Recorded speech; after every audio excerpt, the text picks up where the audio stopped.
A paranoid schizophrenic who stabbed a girl to death in a park on Mother's Day was smuggled into the UK in a lorry and was sectioned for attacking her own family, but was considered well enough to be released into the community.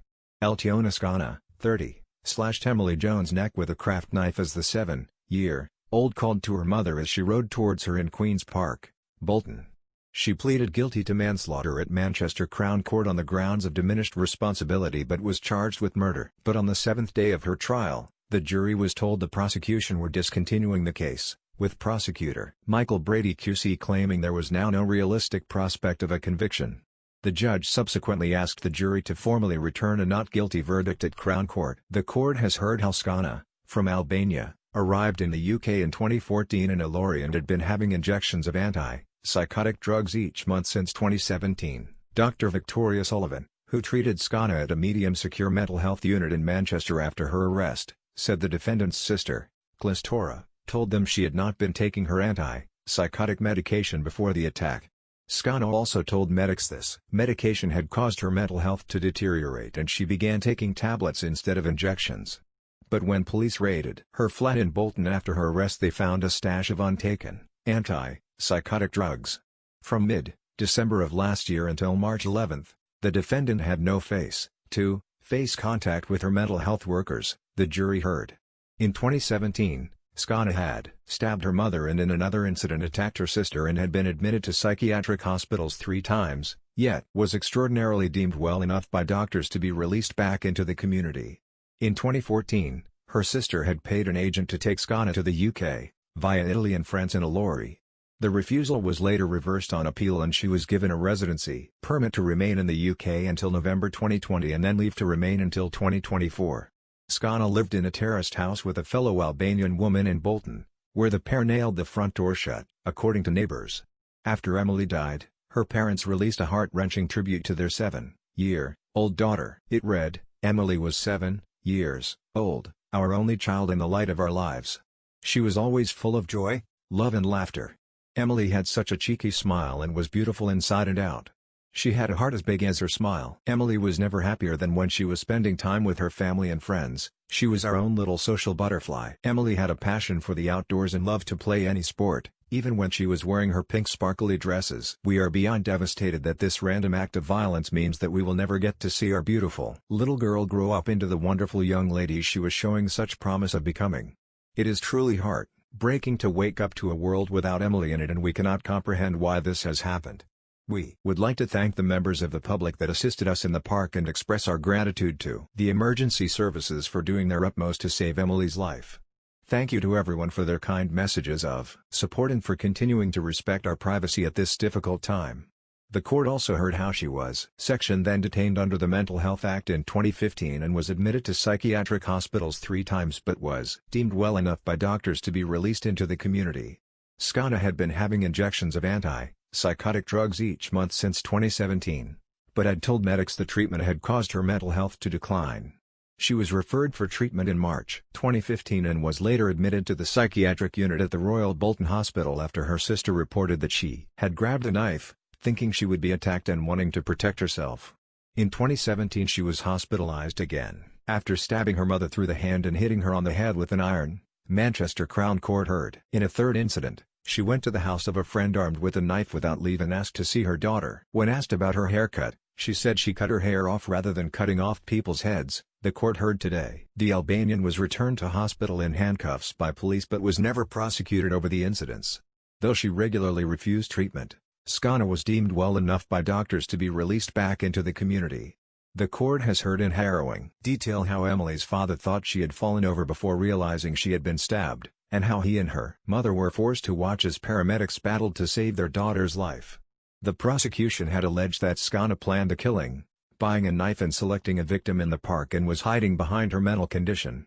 After her arrest, Skana told doctors, "It was premeditated. I waited in a park and picked my victims. I did what I did, then tried to run away." Emily had visited Queen's Park in Bolton with her father Mark Jones and mother Sarah Barnes on March 22 this year. Michael Brady QC, prosecuting, said Emily, who'd been doing laps on her scooter, spotted her mother in the distance. She told her father, Daddy, I wanted to go to Mom and she'd scooted off." Emily also called out to her mother, who didn't hear her due to distance between them and the fact she was hearing headphones. The court heard how Skana was sitting on a bench and armed with a craft knife that was one of a pack of 3 she had bought earlier that day from a shop in Bolton Town Center. She stood up as Emily rode past her on a scooter and in one movement slit her throat with the craft knife and threw her to the ground. Mr. Brady said, Emily's path towards her mom took her past the defendant who, as Emily scooted by, grabbed her and in one movement slit her throat with the craft knife and then threw her to the ground. The prosecution alleged that Skana intended to murder Emily while her defense argued the killing was caused by her mental illness. Following the killing, Skana was detained under the Mental Health Act and admitted to Rampton Hospital. She told a clinician at the hospital how she heard all sorts of voices and while watching a TV program she had laughed hysterically after seeing a child who looked similar to Emily. Skana believed her mental illness was due to the treatment she had received. Since arriving in the UK and told the clinician, I was perfectly normal with no mental health problem before coming to the UK. She later told him, I was injected and made into a psychopath and I was completely fine before I came to this country. I was educated at university and you and the Home Office have done this to me for 6 years. When asked about the killing, she told another member of staff, it was premeditated. I waited in a park and picked my victims. I did what I did then tried to run away. Skana blamed psychosis for Emily's killing, saying she was hearing voices on the day. But she had previously denied hearing voices at the time of the killing when she was initially assessed by a psychiatrist after being arrested. The court heard that in the months leading up to Emily's killing Skana had been taking a tablet form of anti-psychosis medication, instead of the injections she had received previously, as it made her less paranoid. But when one consultant psychiatrist spoke to Skana's sister she admitted the medication was taken sporadically.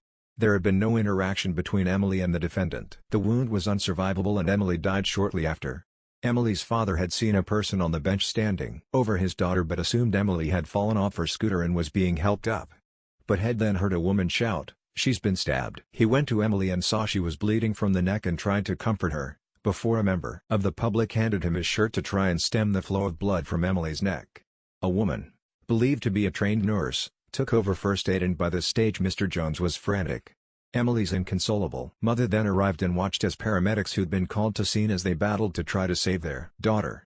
But Emily had suffered a cardiac arrest and was airlifted to Salford Royal Hospital, where was pronounced dead shortly before 4 p.m. Prior to the attack, which happened around 2:15 p.m., a woman, believed to be Skana, had been spotted in the park by a witness who described her as looking agitated and with a vacant look on her face. Skana ran off still armed with a knife but at some point placed it in her backpack, where it was later recovered. Mr. Brady said a passer-by, Tony Canty, who'd been out for a walk with his wife and daughter witnessed Skana manhandling and screaming at Emily and pushing her to the ground. Skana screamed, "She tried to kill me." She then repeated it as she ran past Mr. Canty. At that stage, Mr. Canty had no idea how serious the situation was. He hadn't seen a knife and didn't realize that Emily had been fatally wounded, Mr. Brady said. But he was sufficiently concerned to run after Skana, with his wife shouting after him that she had a knife. He briefly lost sight of Skana but soon caught up with her and either barged or pushed her to the ground. Skana fell onto her back and Mr. Canty was able to detain her until the police arrived. Mr. Brady said that as Mr. Canty sat on top Skana she started rambling about the Home Office, her family, and that he had killed the girl. When Mr. Canty telephoned and told them that a young girl had been involved, Skana responded, "I'm a girl, I'm a child." Psychiatric experts had told the jury that she had a history of mental illness, had paranoid schizophrenia and had killed Emily in a psychotic episode. Michael Brady QC, prosecuting, had told jurors the main issue was whether Skana's paranoid schizophrenia was the reason behind the killing of Emily or if her illness was simply a convenient excuse behind which to hide. The court heard that Dr. Crosby, a prosecution-instructed psychiatrist, and Dr. Whitworth, a psychiatrist for the defense, agreed that at the time Skana was suffering from an acute psychotic episode caused by her paranoid schizophrenia. But Mr. Brady told the jury that Skana had murdered Emily given her clear intent. August 2014, Eltiona Skana smuggles herself into the UK in lorry, applying for asylum on the grounds that she had been trafficked. March 2015, she is assessed as suffering from PTSD and referred for medical treatment. July 2015, Skana is sectioned after her sister reports that she grabbed a knife believing she was being attacked. 2015-2016, Skana fails to return from leave in the community several times and refuses to take tablets, instead receiving injections of anti-psychotic drugs. February 2017, after being allowed to leave hospital, She hits her mother over the head with an iron and threatens her sister and is readmitted. Skana admits to a psychiatrist that her claim to have been trafficked was a lie, but her trial heard this might not have been passed on to immigration authorities. June 2018, Skana is refused asylum but appeals and is given leave to remain until November 2020. August 2018, she is released again. August 2019, Skana complains injections make her more paranoid and doctors switch her to pills. March 11, 2020, a psychiatric nurse visits her for first time since December but has no concerns. March 22, Skana kills Emily Jones. He added that Skana was aware of her condition and did not feel responsible for her actions, something she had tried to manipulate and play upon, but Dr. Crosby told the court that Skana had a partial defense to murder as she was suffering an abnormality of mental functioning which was likely to have substantially impaired rational judgment and her ability to exhibit self-control. He said she would perceived herself to be under threat and was having a psychotic episode at the time of the killing. Asked whether Skana could have selected to attack Emily, he said, "In my opinion it could have been anyone who came into contact with her at that point. There is no evidence that Emily Jones was singled out for any particular reason." Today, the prosecution barrister told the jury that the Crown Prosecution Service would no longer pursue a murder charge and asked them to find Skana not guilty of that offense. Speaking to the jury, he said the prosecution had decided that was no longer any realistic prospect of conviction for murder. "This is not a decision that has been taken lightly by the Crown," he said. "It's a decision taken with care and mindful of the sensitivity of this case." He explained that the decision to drop the charge had come following evidence from Dr. Saifullah Syed Afghan, a consultant forensic psychiatrist who is treating Skana at Rampton Hospital. He told the court he had no alternative explanation for her actions on March 22, aside from previous explanations of psychosis brought on by her diagnosed paranoid schizophrenia. The jury then found Skana not guilty of murder. The sentencing for manslaughter is expected to take place next Tuesday. A CPS spokesperson said, "The CPS has a duty to keep cases under continuing review and, following a further review, we concluded there was no longer sufficient evidence to provide a realistic prospect of conviction for a murder charge." Eltiona Skana pleaded guilty to manslaughter on the grounds of diminished responsibility, and will be sentenced for that offense at a later date. "We met with Emily's family earlier today to explain the reasons for our decision. This is a very tragic case and all our thoughts are with them at this time." Emily Jones' short life and brutal death became political capital for online, right-wing conspiracy theorists, fueling a White Lives Matter campaign and causing huge distress to her family. The portrait photo of the innocent youngster in her school uniform, blonde hair and pigtails, looking directly at the camera with a smile, became a meme shared on social media accompanied by the caption, "I was decapitated in front, sick, of my parents at the park by a Somalian migrant. The media covered up my murder. My name was Emily Jones.